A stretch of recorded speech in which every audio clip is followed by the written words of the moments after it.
A beautiful session of first trimester guidelines, which is done in the live workshop session at pmch Patna. Assigning EDD and proper gestational age assessment, and ISWAG recommends that the CRL measurement, the EDD derived from CRL measurement at this point in time should be used to date the pregnancy, but only if it is done then. If you have a very poorly done CRL, then it obviously makes no sense. So we'll describe what is the normal ultrasound appearance at this time and the structural abnormalities that can be diagnosed at this time. Now again here, structural abnormalities, your experience is very important here, because if you are a new sonographer, then what you expect and what you will be able to suspect and diagnose would be very different from say an experienced sonographer, but obviously it's a learning curve and we are all on the curve. So you have to start, and then your experience will make you better with time. So first, when we do the scan, we should go general overview. We should firstly see if obviously whether the fetus is viable or not, heart rate, the number of fetuses. It's a good time to determine chorionicity if it has not been done before in case of multiple pregnancies. See for the integrity of the uterus and rule out cesarean scar pregnancies, what is the location of the placenta, any bleeds, and then fetal biometry. So the ISWA guidelines has a minimum requirement and I'll go to that slide first. Sorry.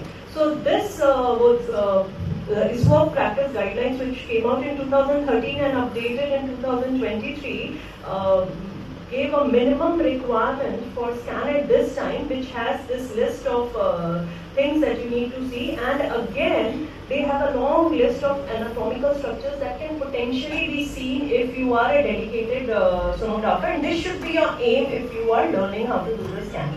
So first, these are the things that we should see. I'm so sorry. So the first thing in the biometry, most important, is a good CRL measurement, which will determine the EDD. Also are included is an HC, the head circumference, the AC, abdominal circumference, measurement of the femur, nuchal translucency measurement, if it is asked for, and if you are experienced in doing that or certified. Then ductus venosus waveform, the tricuspid waveform, and the uterine artery Doppler. This is what is now recommended that you do as part of biometry. So the CRL will determine the gestational age less than 84 mm, at which time we actually do the scan, and after that HC is recommended to take the EDD. And as I said earlier, that now it says that pregnancy dating should be done by ultrasound at this point in time. And it should be clearly documented in the report whether you are mentioning the EDD from the ultrasound or as a period of amenorrhea. Because sometimes I see a lot of scans, the report, I don't know, the EDD never matches with the CRL many a time. So it should be clearly mentioned, what are you doing? And then as I mentioned earlier, there's a minimum requirement for scan at this time, and I'll go through these as I go through my further slides. So this, when we take a mid-sagittal CRL view, the crown rump length view, it offers a lot more information than just the measurement. So we can see clearly the head, the face, we can assess the abdominal wall, the bladder if present, the nuchal translucency, any omphalocele, and in this single structure, in this single view, we can sometimes pick up any of these major abnormalities if present. These are the abnormalities that you should be able to pick up at this time. Anencephaly, tail over holoprosencephaly, any ectopia cordis, heart lying outside, early hydrops, large omphalocele, large gastrocysts, body stalk anomaly, and megacystis. And see, so this, when I'm taking a CRL, you're just measuring the CRL, and you can say that there is a major, this was a large omphalocele, and then you can see here there's a large bladder, so this was megacystis. Here we can see the cranial bone fracture, this was anencephaly, and here major abnormality, so this was body stalk anomaly. So in a single view, at least, even if you're taking CRL, you can pick up so many things. So this is a sweep through the entire anatomy. Supposing you don't have enough time, means even if you don't spend say half an hour with the fetus, if you get a good sweep through the fetus, you will get an idea of almost the entire anatomy. Okay, so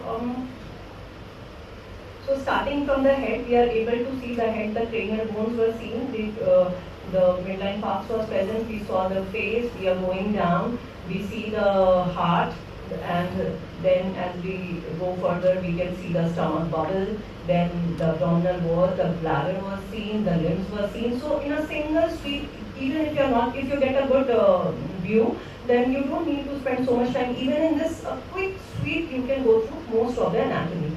So when we are looking at the head, these white lines are the cranial bones. So we see that the bones are there, the bones are present. The midline falx that has divided the brain part is present, and there is no lower holobrazil cavity. And the butterfly choroid plexuses are filling most of the ventricles. And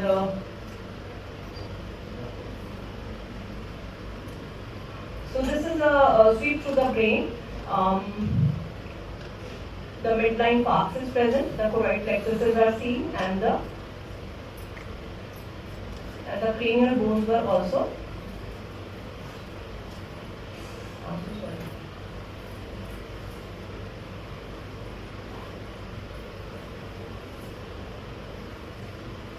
And the cranial bones, the white lines are also seen, so we are ruling out anencefali as well.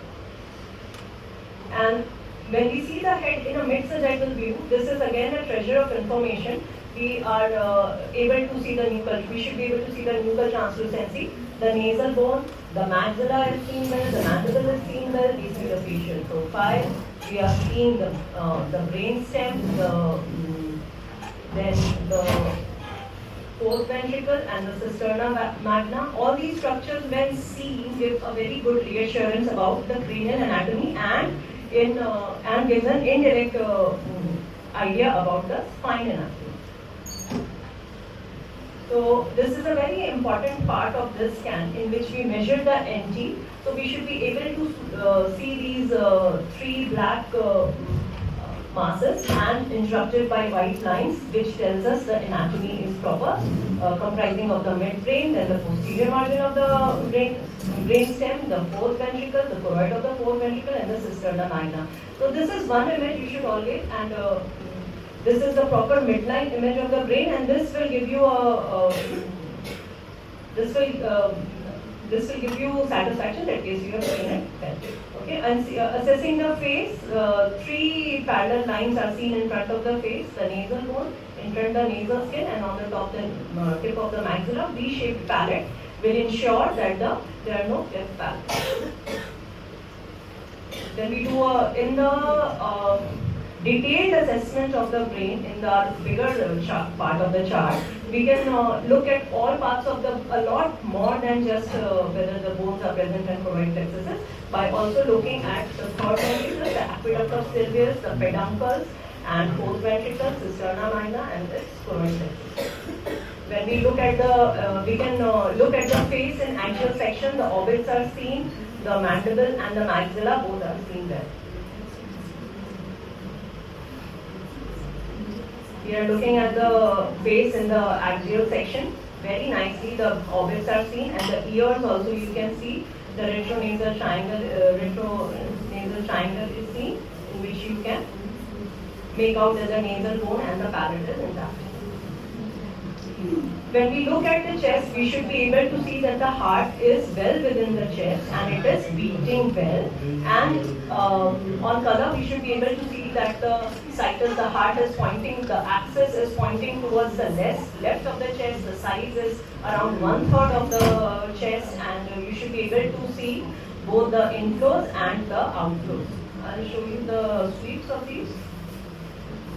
So this is a sweep of the heart in color. So we are able to see that it is pointing to the left, and the inflows are seen both separately, and then we are seeing the outflows,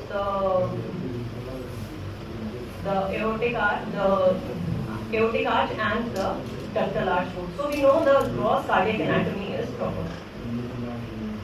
That's seen even without color Doppler. You can make out the heart is pointing towards the left, the size is proper, and it is beating well. And when we look at the abdomen, we should be able to see the stomach on the same side as the heart on the left side of the abdomen. The abdominal wall should be intact. We should be able to see the the hypoechoic bladder, anechoic bladder covered by umbilical arteries on either side. The cord should be demonstrated. So this can be done in axial section and assisted in sagittal section. So for kidneys, if we see actually from the back, we should be able to see the kidneys as slightly hyperechoic masses with fluid-filled renal pelvis. Or when you're not able to see the kidneys themselves well, then if we do a coronal section like this and put on the color, we should be able to see the renal arteries at least. And then looking at the spine, we should see that the skin is intact and the spine should be seen in sagittal as well as we should see in axial section to look for. And sometimes if you're not able to see the spine very well, then please pay proper attention to the cranial anatomy, because intracranial anatomy also dictates part of how the spine is going. And all four limbs should be seen with three major segments. So arm, forearm and hand. Both the limbs should be ideally be demonstrated either in one image or in two separate images side by side. Arm, forearm, hand. And for lower limbs again, thigh, leg, foot and thigh, leg, foot. And also part of the guidelines asks us to do a pre-eclampsia risk assessment by doing a uterine artery Doppler. This along with the mean arterial pressure of the mother and feeder markers, PSGF and SSFT1 in the first trimester helps to identify patients at risk of pre-eclampsia. And prophylactic, and you know that if it is raised, then prophylactic use of levothyroxine in such patients will help to significantly reduce their chances of pre-eclampsia. And this is how, so for taking the uterine artery Doppler, we put our probe in the lateral part of the cervix, both on the right and the left side, and then scan for the uterine arteries and put our sample aid in that. So how accurate is, again, as I said, looking for an abnormality in the first trimester anomaly scan will very much depend upon how used to you are at scanning patients, how much experience you have gained. But still, the major abnormalities like acrania, anencefali, ectopia, cordis, and anencefali is something that you should be able to pick up, even as a beginner, if you pay a little bit diligence. And these conditions like cystic hygroma, some heart abnormalities, and abdominal wall defects, holocrosencephaly, megacystis, limb reduction, and polydactyly. This can be also picked up in most of the cases if you are diligent. And infrequently detected are spina bifida, hydrocephalus, skeletal dysplasia, facial cleft, brain anomalies, some cardiac aortic coarctation, and arthrogryposis. So detection of these will pick up as you gain experience. And some of the abnormalities that were earlier classified into 0% detection rate, even some of these are now picked up because of the high quality of machines and the increased training that is going on almost all over the country now. And training now at this point is very easy compared to say 10-15 years earlier. You can just sit in your home and be become an expert in scanning. There's so much of information available. Easily training is available nowadays. Also, I put one slide about how to determine chorionicity in twins. So when you have a thick separating membrane forming a V or a cap-like lambda sign, this is indicative of a DCDA pregnancy. When you are scanning twins, you must take one image that shows both the sacs with the intervening placenta and document it, so that later on also someone can check it and be sure that this is the chorionicity. In monochorionic diamniotic, you should be able to see just a thin separating membrane directly joining the wall with a T sign. And when you are not seeing any membranes and parts of the fetuses are closely applied, this is MCMA. Many a times this thin membrane may not be visible initially because of various parameters like machine or settings or something. Then later on maybe it will be picked up. So key points of my lecture today is all women should be offered, all pregnant women should be offered an early scan between 11 plus 0 to 13 plus 6 weeks, and confirming viability, establish gestational age accurately by doing a good CRS, and determine chorionicity, evaluate fetal gross anatomy, and when you develop your expertise, look for as much anatomy as you can, risk for aneuploidy, pass after proper counseling. And Here, I would also add that many cross abnormalities, many cross conformation may develop later in pregnancy or may not be detected even with the appropriate equipment. And the most experienced of hands entering pregnancy, chorionicity should be accurately determined and documented. So I come to the end of my talk. Thank you very much for your time and attention. And with the first trimester scan, as we are developing more teaching, more training is there. So you were doing the best until you knew what was best. But as you know more, try to do more. So this is my takeaway point for this. Thank you.